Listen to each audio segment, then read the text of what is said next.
The undead spoke of their existence, those who could not die even after death. They were immortals, beings who had escaped the cycle of life and death. For them, dominating a single dimension was never a challenge. They had thought that claiming the dimension called Earth would simply be a matter of time, but their confidence was soon shattered. Amidst the chaotic scene, an undead figure stared in disbelief at a human engulfed in flames, but still alive. The undead, consumed by confusion, demanded to know how this was possible. Pointing at the burning human, the undead expressed incredulity, calling him a mere human and questioning how he could still be alive. The human, calm and defiant, responded enigmatically. With a smirk, he declared that perhaps it was because he was sturdier than the undead. In an instant, he struck the undead with immense force, unleashing a blinding light that engulfed the area, shifting the scene abruptly. 2 years earlier, a much simpler yet strained moment unfolded.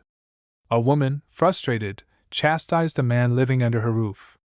She reminded him that she had allowed him to stay because he claimed to be job hunting, but all he did was drink and play games.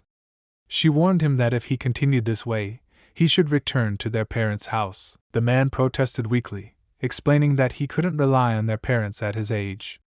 The woman countered, pointing out that their younger sister managed just fine and that he still had an allowance. She urged him to find a part-time job, especially with the new year approaching. The man reluctantly agreed to put off the argument until the next day, claiming his head was spinning. He retreated to his room, pulling on a coat as he left the conversation. Once alone, he sighed heavily, berating himself. He called himself pathetic, lamenting how little he had accomplished since moving to Seoul. His brief stint as an intern at a major corporation had been his only achievement, and now he considered taking up mundane work like stacking boxes to make ends meet. Lost in thought, he remembered he had forgotten to turn off his game before leaving earlier. His regretful mutterings filled the silence, a stark contrast to the flames and defiance that would define him in the future. The boy lay on his bed, musing about how much better life would be if it were like a video game. He imagined himself taking up roles like a warrior, wizard, or swordsman, believing such a world would offer him better opportunities than his mundane reality. With these thoughts, he drifted off to sleep. The scene shifted dramatically as virtual notifications appeared on an unseen system. Alarms and messages declared the activation of Earth's defense system in response to a connection attempt from a foreign dimension, the Haken dimension. The connection was temporarily denied, and a tutorial was initiated on Earth. When the boy opened his eyes, he found himself in an unfamiliar, otherworldly place. Confused, he noticed floating words in front of him. A timer ticked down: 4 years, 364 days, 23 hours, 59 minutes, and counting, marking the time left until a complete connection with the Haken dimension. As he read, the notifications revealed the existence of an 8-stage tutorial. Death here would not affect reality, but failure meant no second chances. Clearing the tutorial promised an awakening and a reward. A computer-generated voice greeted him, addressing him as Master. Still trying to process the bizarre scenario, the boy wondered if he was dreaming, blaming his gaming addiction. He thought of his family, resolving to find a job once he awoke. But then he decided to embrace the dream, seeing it as a divine sign to indulge one last time. Another notification signaled the start of the tutorial. Stage 1 required him to prove his courage by confronting his fears and reaching a destination at the end of a bridge. Failure would result in death. The boy found himself staring at a massive bridge suspended over a fiery, hellish landscape. The oppressive heat and the surreal environment overwhelmed him. Lava bubbled below, and eerie figures surrounded him. He struggled to understand what was happening, insisting he had been at home moments ago. Amid the chaos, he recognized someone familiar. The woman who had scolded him earlier for his aimlessness stood among the crowd. Shocked, he called out her name, Kang Ayan, his confusion and disbelief growing as the strange dream deepened. The boy, still grappling with the surreal situation, exclaimed in frustration, questioning why Kang Ayan, his sister, was in his first dream of the year. He found it utterly ridiculous. Kang, equally bewildered, retorted that she could ask him the same. She doubted whether this was truly a dream, noting the absurd premise about saving the Earth. The boy insisted that it was his dream, not hers, and dismissed her confusion. Irritated, Kong pointed out the glaring oddities, like the scorching heat of the lava and the unusually coherent conversation they were having. She argued that no dream should feel this real. The boy shrugged off her concerns, claiming the brain could easily be tricked. He mentioned how people often said they couldn't feel pain in dreams, but he disagreed, sharing an embarrassing memory of dreaming about needing to use the bathroom, only to wake up relieved his blanket was safe. Kong stared at him, incredulous, thinking he was spouting nonsense. She sarcastically praised his ability to embarrass himself in front of his sister. Ignoring her disbelief, the boy declared that he was heading out.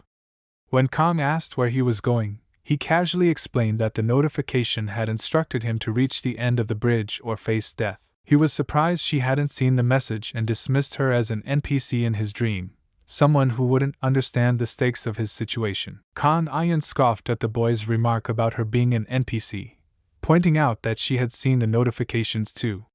She then questioned if he was worried about falling off the bridge. The boy, with an air of confidence, dismissed her concern, reminding her it was all just a dream. He declared that if he died, he would simply wake up, but his bravado was interrupted by the echo of a terrifying scream from the abyss below. He froze, visibly shaken, and awkwardly insisted that he wasn't scared, even as his voice wavered. Kong sighed, labeling him pitiful. Without waiting for him, Kong began crawling across the bridge, advising him not to do anything reckless. She suggested crawling might be safer than walking, given the precarious situation. Despite claiming he wasn't frightened, the boy hesitated before admitting she might have a point. Reluctantly, he joined her, though his pride compelled him to maintain his facade of bravery. Kong couldn't help but think he was stubbornly clinging to his act until the bitter end. As they crawled, Kong broke the silence with a question. She wondered aloud what had happened to them and asked if he had any ideas. The boy shrugged it off as a hyperrealistic nightmare, sticking to his earlier explanation. Kong challenged his denial, pointing out that a dream this vivid seemed far too real. She pressed further, suggesting that something unimaginable had happened to them, something far beyond their understanding. Her voice grew somber as she considered the implications. If they died here, she theorized, it might mean death in the real world as well.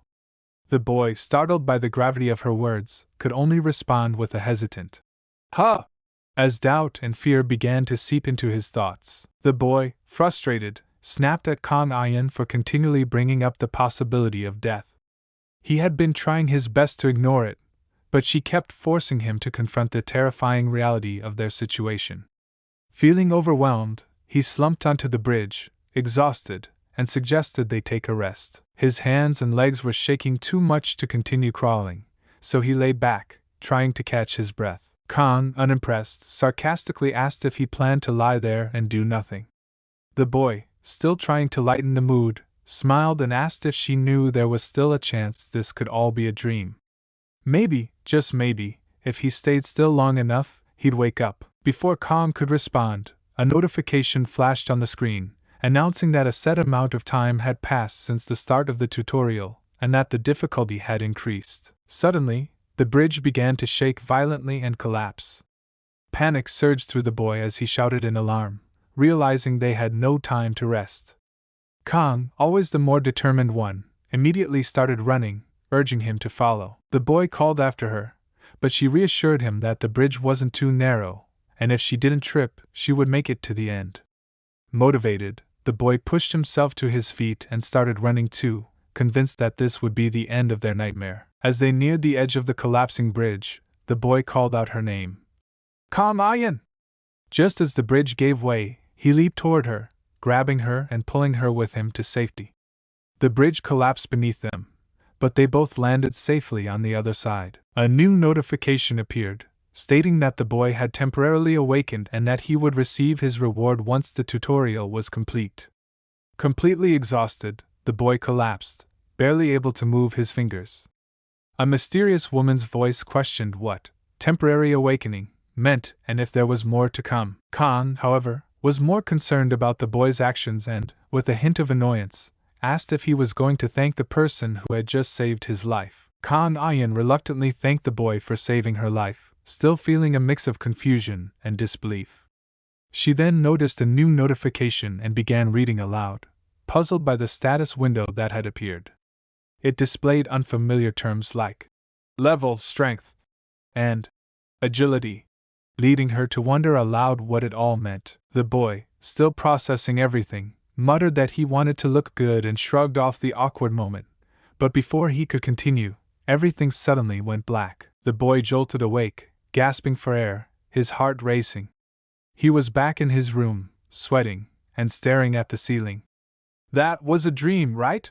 he muttered, still trying to shake off the vivid images of the nightmare. His mind couldn't wrap around the idea that it had all felt so real. As he lay there, his phone buzzed, drawing his attention to a social media thread discussing strange dreams. The first comment was from someone named Flapping Parrot, who was confused, followed by Talent Monkey asking, "Me too?" Another user, Red Fiscarilla, humorously claimed, "I fell from my dream and died." The thread grew with more bizarre comments, some sharing memes and others speculating about the meaning behind their shared dreams. A Facebook post caught his eye. C.O. Heyman had written, "Our entire family just had the same dream. Does dying in a dream have any meaning?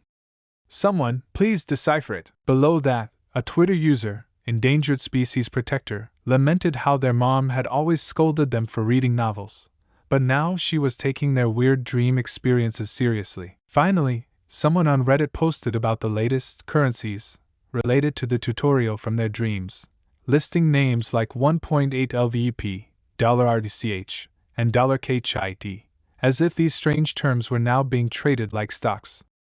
The boy couldn't help but wonder if the line between his dream and reality had somehow blurred.